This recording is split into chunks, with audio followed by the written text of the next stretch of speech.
She is very difficult to officiate because of all of the contact that's happening around her all of the time. That being said, I was in contact with a number of WNBA coaches yesterday about this topic of the officiating in the WNBA. Rebecca Lobo's remarks on Caitlin Clark and the referees are so shocking that the WNBA executives can no longer ignore them. Because even though we just witnessed the most spectacular illustration of the Caitlin Clark effect after the WNBA's poor officiating in the Fever Sun game, the same officiating has the power to ruin the WNBA entirely. Rebecca, a WNBA legend, just sounded the alarm. This argument is not only logical. She revealed what several WNBA players are saying behind closed doors regarding the officiating situation. If we've learned anything, it's that the WNBA has learned absolutely nothing about how to handle its golden goose, Caitlin Clark. The league won't like this, but it had to be said. Let's look at Rebecca's comments and the developing Fever narrative, which is both excellent news in many ways and raises serious concerns about the WNBA's actions. But first, have fun with this video. Every liking is equivalent to a spare, as the referee's pocket whistle is clearly not being used. For more information about Caitlin Clark and Fever, don't forget to subscribe. Let's go back a bit since the WNBA needs a refresher. The nerve, the second-year player clearing out that side of the floor, shooting on Stewie, and then watch the reaction with one another. Stewie's laughing. Caitlin Clark's amazing comeback was only a few games ago. She scored 25 points in the first half, including 3 logo bombs in 38 seconds. It was an exciting stretch that also served to remind supporters of what they were missing. Everyone in the league was reminded of who is actually in charge. And Cunningham is down behind the play, but they've got Caitlin Clark. 2 players with incredible up.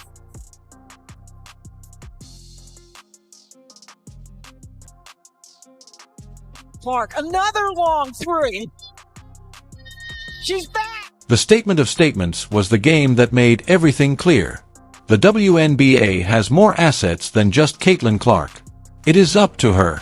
When she missed those 5 games, it wasn't just an error. They were an exposé. There were less viewers. The level of social engagement fell. The level of interest in the country remained unchanged.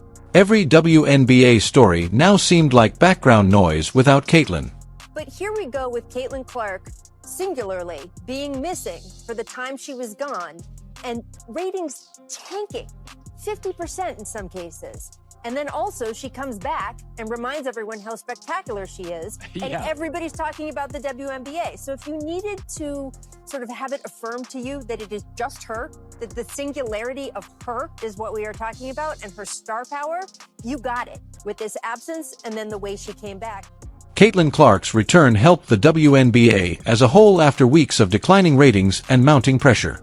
With a high audience of 2.8 million, their game against the Liberty was one of the most watched WNBA broadcasts ever. In contrast, 2.5 million people watched the NHL Stanley Cup Finals on average. While it's true that basketball and hockey aren't quite comparable, Caitlin Clark's recent victory in the championship round of a century-old men's sports league is abnormal.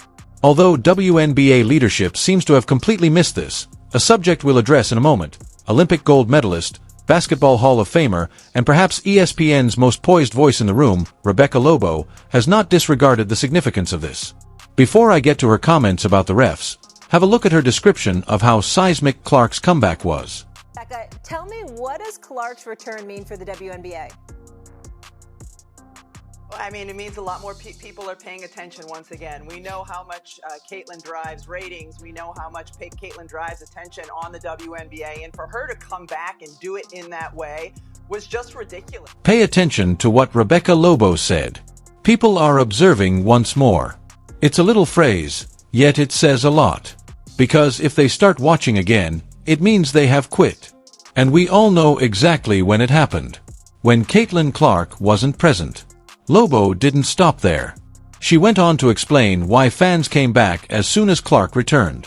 Sitting there at the end of the first quarter when she had that 38-second stretch, where she drained deep three after deep three after deep three. I was just sitting there thinking, I've been around this league since 1997. I have never seen that in a WNBA game. Have we seen players go on runs? Of course we have, but not like that. Not where a couple of the three-pointers are from 30 plus feet. It was an exhibition by her. That's the issue.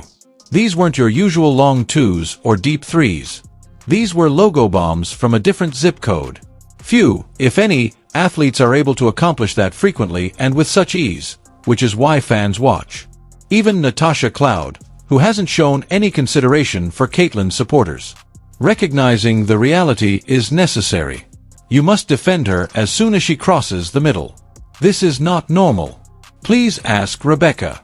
Just ridiculous. It's not often that you're watching the WNBA or that I'm watching it and I'm like, wow, I've just never seen this before.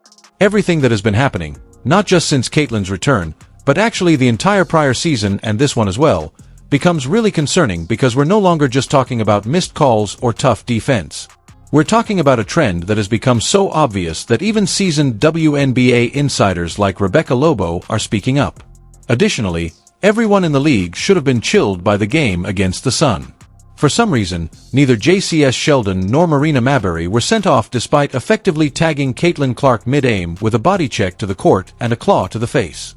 I'm not lying when I say that Caitlin and JC were chirping a little earlier. She was, but making fun of someone doesn't give you the right to harm them. It is unrealistic to expect the league to become as successful as WWE if it is merely knocked flat. Even the commentators were shocked. They could hear it in their voices. They expected to be expelled. The league as a whole responded in the same way. What happened shocked fans, coaches, analysts, and even players. This angle is wild, folks. There's the eye gouge. Watch Maberry. Boom! I mean, come on. Caitlyn's face claw and shove, of course, went viral and became the talk of the town, but it wasn't an isolated incident of chaos. The tension that had been developing during the entire game was being ignored by the refs. Hey, we would have been crashing that RT. Courtney, if somebody ever tackles you like that, Nobody would ever tackle me like that. They would play with Bridget like that, and then we would have to like take it up there. Okay. You see what I'm saying? But I'm just saying. Nobody would ever tell me like that. If that ever happens, you better crash out behind me, because I'm crashing out behind you. We can share the same jail cell. And after boiling, the chippiness quickly boiled. After the game, Stephanie White was naturally incensed. It was clear from her body language even before she spoke. She sat down, took a deep breath, and let it all out. This is JC Sheldon right here with an entire handful of Caitlin Clark's shoulder and bicep, and she's twisting it. Okay? I mean, this is wild. Here's the zoomed out look, the snapshot. I mean, this league does not have control of its players. That's the worst way to make fun of the refs without naming them. While the rest of us are getting better, you're not. It's severe and goes right to the core of what many players, coaches, and fans have been going through. The issue is that this didn't start with the Sun game. It has been expanding all season long. The harsh and unprotective handling of players like Caitlin Clark, the uneven officiating, and the missed calls. The game has changed so much. Players are faster, they're better, they're bigger, they're stronger. They're as good as they've ever been. They're as athletic as they've ever been. The game is fast now. Things are happening quickly. Everybody's getting better, except the officials. From the start of the season, the Fever's lack of calls was apparent, but during their 90-88 loss against the Liberty, it reached a breaking point. A game that turned into a hot potato for players and fans alike. The officiating that night appeared to be prejudiced. New York was being called for ticky-tack fouls while Indiana was unable to buy a whistle. The difference at the free throw line was evident as the Liberty accumulated tries and the Fever barely made it to the stripe. But what truly incensed folks were the questionable calls, or lack thereof, in the final moments. The worst occurred at the very end. Caitlin Clark was not even able to attempt a shot on the final possession after Natasha Cloud flagrantly fouled her. As playback after replay exposed it, Social media went crazy. It was condemned by analysts. Supporters were furious. She went off with Stephanie White. Ironically, instead of screaming at the referees after the Sun game, she was punished for this. It appeared as though the league was quietly admitting its errors. As though they knew it was unreasonable. In all honesty, they should admit it. Because before we even talk about what Rebecca Lobo said, which is insightful and actually dangerous for the league, we need to talk about the growing discontent within the WNBA. What was that play? Oh my god, this is rigged. This is rigged. She got yanked. Foul on her hip. That's a hack. That's a hack. That's a hack. Oh my god, they hacked the one Bonner and they hacked Caitlin Clark. They are both hacks. They are both hacks. They hacked Fever twice, and then there was a phantom foul called on Sabrina Ionescu.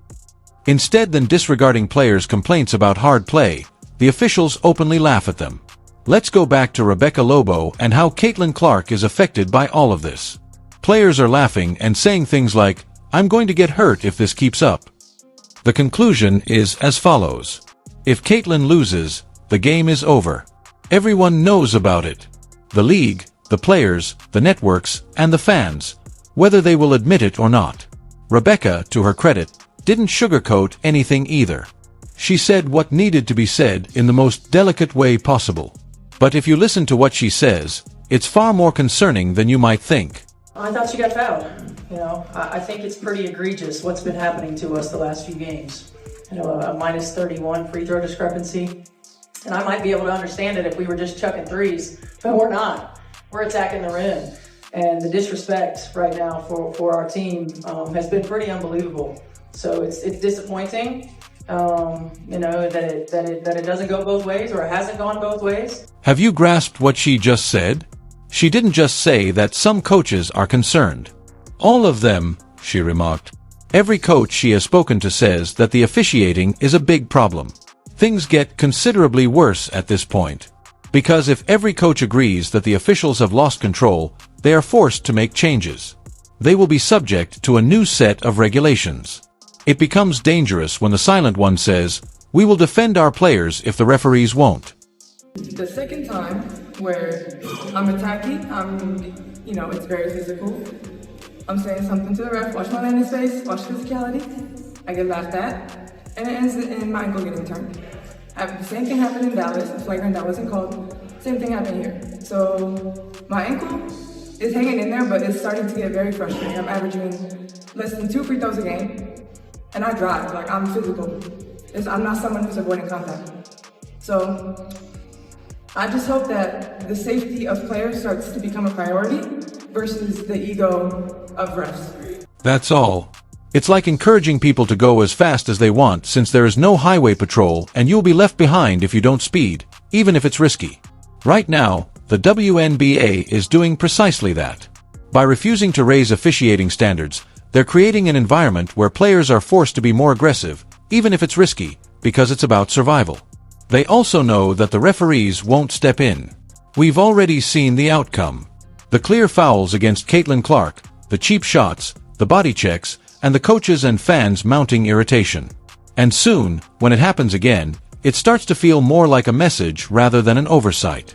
The league seems to be suggesting that guarding Caitlin Clark is open season. She is very difficult to officiate because of all of the contact that's happening around her all of the time.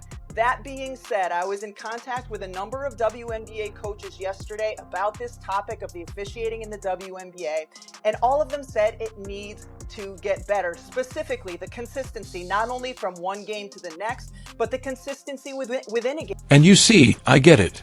Kathy Angel-Burt wants rivalries. She actually said in an interview that players shouldn't treat each other with kindness. And in theory, that's acceptable. Rivalries are lucrative. There might be a small edge to the game. But when it comes to Caitlin Clark, the WNBA doesn't need fake drama and dirty fouls. Therefore, this is a tremendous mistake. They already have the most talked about, watched, and marketable player in women's sports. And we have the perfect example of why. One coach told me, we tell our players to be as physical as they can possibly be for 40 minutes because we know for 38 of them, they're pretty much going to get away with it. So I think everybody would like to see a tighter whistle and a little bit more freedom of movement. Everyone talks about the ratings when Caitlin Clark is on the court instead of off. We know that story. But Sophie Cunningham's recent experience might be the most undervalued proof of the Caitlin Clark effect's actual strength thus far. And like, they just kept shoving Caitlin. They're like, well, they can't just keep calling fouls. I'm like, they're literally just running around hacking her. The referees have made it like a point that this is how you beat the fever. You hack them. You don't even, it's not being physical. You just hack them. Because the referees are going to allow them to be hacked. Late in the game with the fever, hack them. Not being physical, hack them. Don't go for the ball, hack them. Sophie became well known right away after defending Caitlin. Over 1 million people followed her on different media. The unwavering love of Caitlin's followers, her TikTok remarks, and their appreciation for her independence. Such as, I guess I'm watching the WNBA now. The issue is that I really need a Cunningham jersey. It's not just about Sophie. This relates to a blueprint. Just as we have a clear example of the ratings drop in the absence of Caitlin, we also have a wonderful example of what happens when you support her. Fans follow players who back Caitlin. They help their teams. They start watching the WNBA.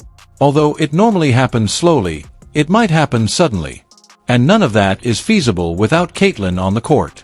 So share your thoughts about the officials or the rough play. There must be a line. That's a flagrant foul. It's a hard foul. I'm not against athletes making personal contact with Caitlin Clark. She is strong. She can tolerate interaction and is not asking for particular treatment. But following her eyes like JCS Sheldon did is excessive. It is unrelated to defense. That has to do with trying to hurt someone. And that kind of negligence doesn't just put Caitlin in danger when the target is the league's face, the person who generates media attention, ticket sales, viewership, and merchandise. It jeopardizes the league's future. It is not only dangerous but also symbolically and physically naive. Candace Parker, a WNBA legend, said it best. As we expected, Sophie Cunningham has reached 1 million followers. 1 million followers. Sophie Cunningham on TikTok has gained, if I'm not mistaken, I think she has gained nearly 900,000 followers. It's at least 700,000. Sophie Cunningham on TikTok now has 1 million followers. She's not asking players to relax. She's just saying what any wise veteran would say. This is a business. Everyone's income benefits from Caitlin. Protecting her is not motivated by favoritism. Caitlin Clark is the driving force behind this rise, whether some players like it or not, thus it's critical to protect the investment. And if she falls again, it will affect everyone. The Indiana Fever, they need to go hockey, and let me explain this. The great Wayne Gretzky, the greatest hockey player in my lifetime, okay, all respect due to Gordie Howe and everyone else, but they had a rule in the National Hockey League, and I've heard quotes where defensemen have said, they were asked, hey, how come you don't nail Gretzky along the board? They said, no, we'll hit him. But they say, we'll never take a cheap shot. We'll never take anything unnecessary or anything too far because we understand his importance to the league and part of our paycheck we owe to him. Kathy is right. Caitlin Clark is not the only player who will shape the WNBA's future. She has the key to the future. Furthermore, if the league can't figure out how to protect its most valuable asset from negligent fouls, inconsistent officiating, and narrow-minded jealousy, they don't deserve what she gives. Because this is what occurs when you support Caitlin Clark. The number of viewers rises. Shirts sell out, new fans arrive, and the environment benefits overall. Media, teams, athletes, and sponsors. Rebecca Lobo did say what needed to be said, but is anyone listening at this point? Because losing Caitlin might cost the WNBA more than just a game the next time. To ensure you don't miss anything, please leave your opinions in the comments box, subscribe, and turn on all notifications. Once you click the video on the screen, we'll see you in the next one.